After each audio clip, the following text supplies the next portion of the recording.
Isa pong political analyst at professor mula po sa Ateneo de Manila University ang nagsasabi na 11 hanggang 12 senators ang boboto para ma-dismiss yung kasong impeachment laban po kay VP Sara Duterte. At ito ay ayon sa pag-aanalisa ni Professor Arjan Aguirre ng Ateneo.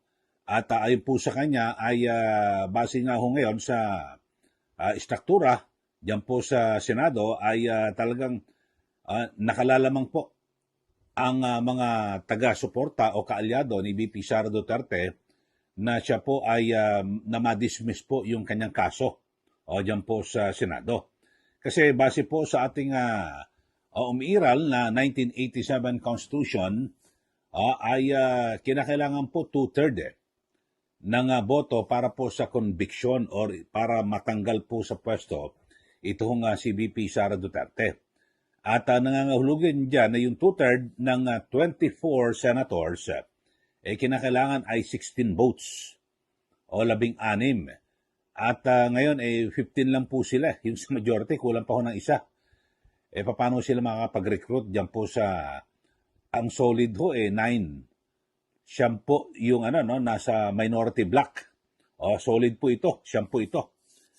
At pero yung sa majority, hindi solid ho yun na talagang sila po ay magsusulong para mapatalsik si VP Sara Duterte. So ito, panoorin nyo ho mga kababayan, itong si Professor Arjan Aguirre at sa kanya mga sinasabi na 11 to 12 senators ang inaasahan na boboto para ma-dismiss itong impeachment laban po kay VP Sara Duterte. Panoorin po natin. So yeah, actually, this is something that we should, expect on the part of the current Senate President. Tito Soto, has been very vocal that he will, try his best to follow the Constitution as regards, activating the impeachment trial as soon as they receive the complaints from their counterpart in the House. Now, what I am looking at actually are the other colleagues because as it stands, again, the Duterte bloc has currently 9 or 10 with them. And even though some of the colleagues in the majority are considered to be part of the voting block of the majority, we can expect also that some of these people will try to side with the minority. So I'm actually expecting 12 or 11 senators who will dismiss this case. That's why, to me, the discussions in the House will be crucial in influencing also the perception of these senators. And so far, we are seeing positive developments as regards the documents, as well as new information coming from various institutions. So I'm very sure that in the coming weeks, some of our senators will be rethinking about their perception of the current issues regarding the impeachment of the Vice President. Yan po ang pahayag ni Professor Arjan Aguirre at nakusan, sabi niya 11 to 12 senators ang inaasahan na magsusulong para ma-dismiss itong impeachment complaint laban po kay VP Sara Duterte. Kaya naman ho ngayon talagang ang ginagawa nga sa kanya kasi di ba sa nauna nating episode may computation di ba si Senator Rodante Marcoleta at yung kanyang binabanggit na kung saan ay yung 15 na yan na nasa miyembro po ng mayorya na pinangungunahan ni Senator Tito Soto at Ping Lacson, baka mabawasan pa yan. So, malabo sila makapagsulong para makonbiko itong si VP Sara. Di po ba? Kasi may mga taga Mindanao dyan, may kapatid din sa minorya. So, malabo.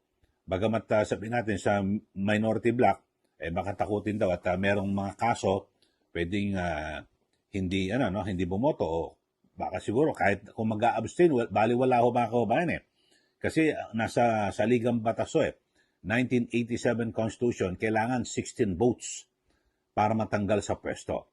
So, eto, balikan ho natin. Sabi nga ho ni Professor Aguirre, kaya ngayon ay, so 11 to 12 senators ang inaasa ng boboto. Kaya ang ginagawa ho ngayon ng dyan po sa House of Representatives, talagang ini-stretch ho nila. Pinapahaba nila na sa layuning mabago po yung persepsyon ng publiko at siyempre, yung mga senador ay mahikayat na pumabor dito po sa impeachment laban po kay BP Sara Duterte. Kasi ganun po ang ginagawa ho talaga diyan po sa House of Representatives kasi ang sinasabi nga, alam kasi ng mga kongresista na wala silang kapanapanalo diyan po sa Senado. Pero sa huli, siyempre talagang numbers game po yan kasi hindi naman to purong judicial o kung ano man, di ba? Ito po ay politika di ba? Impeachment. Di po ba? Kaya yung mga politiko ang boboto. At siyempre kapag politiko, marami po mga ikinukonsidera. Lahat dahil sa kapag naging hindi maingat ang isang senador sa pagpasya dito po sa impeachment na ito ay maaring ito po ang kanyang maging katapusan ng karera sa politika bilang senador. Kaya mag-iingat ho ang mga yan. At ito, realidad ho mga kababayan, at ako bilang isang komentarista at mamahayag, ang titignan ho dyan, hindi yung ebidensya. Di po ba? Yung makukuhang suporta ng bawat senador sa kanila, lalo na po yung mga re-electionists. Di ba? Kaya nga, ito, taga Mindanao to si BP Sara, maraming mga boto ito. Na kapag ako ay nagpasya na ipa-impeach at mapatanggal sa pwesto, tanggalin ko na. Tanggalin mo na, siguradong wala ka na. Wala ka na maaasahang boto dyan sa Mindanao. So kung ikaw ay tatakbong senador, malaki-laki ho ito. Di po, malaking kakulangan sa boto at malamang matalo. Di po ba? So, yan po ang isa sa mga ikinukonsidera. Bagamat ang isa ho sa talagang sinisikap po ngayon ng mga kongresista, lalo't kasi talagang gusto nila na mapatalsik si BP Sara. Marami pong contractor ho dyan At maraming involved sa mga sinasabing di umano'y pagdi-deliver ng mali-maletang kwarta. Di po ba? At siyempre sa kabuuan, sa panig po ng administrasyon, kasi talagang kinatatakutan nila si BP Sara kapag napwesto, naupo, ay talagang marami ho ang makukulong. Mga kababayan. Ako bilang isang taxpayer, ang gusto ko makulong po yung mga nagnakaw sa kaban po ng bayan. Ito hong mga nagkamal ng sangkaterbang salapi na pera ng taong bayan, dapat po silang makulong. Kasi kapag hindi na ipakulong yan, mga yan, talagang hahaba ng haba, tapos yung kanilang mga kaanak, kapamilya, ganun din po ang gagawin dahil sila po ang magmamana sa mga posisyon sa politika. Kaya maganda matuldukan na ho ito at maipakulong ito hong mga nagnakaw. Kasi sa ngayon, ang nakikita ko lang ang pwedeng gumawa rito ay itong si BP Sara. Sigurado ho yan mula sa Pangulo, lahat po walang sisinuhin. Kasi talagang ngayon base sa mga aligasyon meron pong mga ebidensya.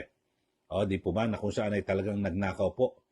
Kaya lang ngayon hindi po maipursige yung ganyang mga investigasyon kasi yung magpapaimbestiga inaakusahan din na nagnakaw at nakinabang sa pera ng taong bayan. So malabo talaga. Di po ba? Kaya ang maganda, si BP Sara, yan po ang tutuldok.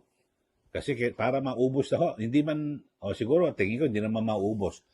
Malaki ang may bawas, lalo na po yung mga malalaking buaya dito po sa ating pamahalaan. So dito balikan ho natin. Sa minority block siyempre yan po yung pinamumunuan ni Senator Alan Peter Cayetano na ito, re-electionist ito. Itong si Chis Escudero, dalawa na. Villanueva, Jingo Estrada, Marcoleta,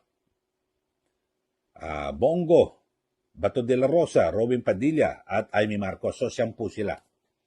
Yan po ang sinasabing opposition block diyan po sa Senado. So, siyam. Base po sa ating Constitution, 9 votes lang ay pwede nang harangin ang impeachment. Kasi pag 9 kayo, ibig sabihin, hindi na makaka-16. Yung yung para ma-remove, matanggal sa pwesto, ito pong si VP Sara Duterte. So, napakalabo na. Tapos, sabihin natin na may mga pending na kaso rito no? Na sinasabi, sinasangkot sa flood control, itong si Escudero, Villanueva at Estrada. So maaaring kung siyam mo sila, mabawas sa magiging 6 na lang. So, delikado, sasabihin. Pero kung 6 na lang sila sa minorya at yung 3 natakot, sa majority ho, mga kababayan, taga Mindanao, Migsubiri. Yun ho. Sherwin Gatchalian, yan po ay graduating na, hindi na re-electionist. Pero, siyempre, babasahin nila mabuti yan, dahil sa yung buong pamilya nila nasa politika ho, mga kababayan, di po ba? Pag hindi makabalik dahil sa yung buong botong Mindanao, di po ba? Tapos ay sa majority rin si Senator Pia Cayetano, na ang kanyang kapatid ay re-electionist, si Alan Cayetano. So, titimbang ho yan dahil sa baka pag bumoto siya ng pabor para matanggal si VP Sara, ay gumante dito kay Alan Peter Cayetano. So, 3. So, mababalik din ho. Tapos meron pa si Mark Villar na re-electionist. Tapos yung kapatid niya, si Camille Villar. Na di umar, sinasabi nga, yung dalawang magkapatid na Villar, kinigipit ho ngayon diyan po tungkol sa kanilang mga negosyo. So, pwedeng 5 ang bumaliktad. Yan na lang ho, tapos kukunin 3. So, ganun din po. So, talagang mahirapan na makakuha po ng 16 votes. Mga kababayan. Tapos, sino pa ba? Siyempre, si Raffy Tulfo ay re-electionist din. Halimbawa, sabihin natin na hindi man siya pumabor dito po sa para ma-impeach si VP Sara, pwede ho mag-abstain ho yan So, pag nag-abstain, patay na ang boto. So, ibig sabihin, ang bilang pa rin, 16 votes ang kinakailangan para ma-convict. So, talagang napakahirap po ng sitwasyon ngayon. Sa mga nagnanais na mahatulan at mapatalsik sa pwesto si VP Sara at hindi na makatakbo sa 2028 elections. So, talagang sabihin natin na medyo siniswerte pa rin ho si VP Sara. Kasi yung saktohong ito, yung sitwasyon na ito, ay natapat ho na mag-i-eleksyon sa 2028. Sana kung sa matagal-tagal pa, na isulong na po yung impeachment yan. Pero sakto ho Tapos next year ho, mga kababayan, ay pwede maghahain na po ng kanilang certificate of candidacy. Yung mga kandidato, alam ko, October, November, magpa-file na po sila ng COC at para sa 2028 elections. So kasi mas maaga ho ngayon, di ba, yung paghahain ng COC. Kasi iba na ho tayo, di ba? Ang high-tech na ho yung ating botohan, di na po mano-mano So kaya maaga na para yung sa preparasyon, ipinapasok sa computer yung mga pangalan ng mga kandidato, lahat po, etc. etc. So dito ho, mga kababayan, kaya ang sabi ho ni Professor Arjan Aguirre ng Ateneo de Manila University, yun 11 to 12 ang inaasahan na boboto para mapadismiss ito hong impeachment case laban po kay VP Sara. Base po sa konstitusyon, siyam lang po ang magharang tapos na. Kasi kinakailangan, kasi kung pag siyam, hindi ka na makakabuo ng 16. Di po ba? So, maliwanag ho ito. Kaya ngayon, tignan ho natin yung kung makaka-apekto ho ba. Ito hong ginagawang, kasi meron pa isang hearing ang House of Representatives at sa April 29.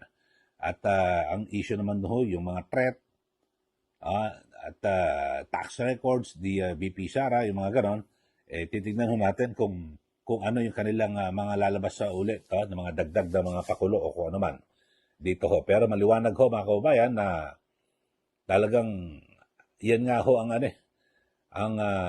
labanan ho sa kahit sa House o sa Senate, numbers game. Pero diyan po sa mababang kapulungan ay inaasahan kasi ang base po sa mga report ay nasa 150 plus na po ang sinasabing susuporta para ipadala sa Senado ito pong impeachment o yung articles of impeachment. Kasi kinakailangan lang ho 106 na kongresista ang bumoto sa plenaryo at agad nang dadalhin sa Senado itong articles of impeachment. Tapos, pagkatapos po niyan ay siyempre bubuo na po ng impeachment court ang Senado at ayun nga kay Senate President Tito Soto ay madaliin niya.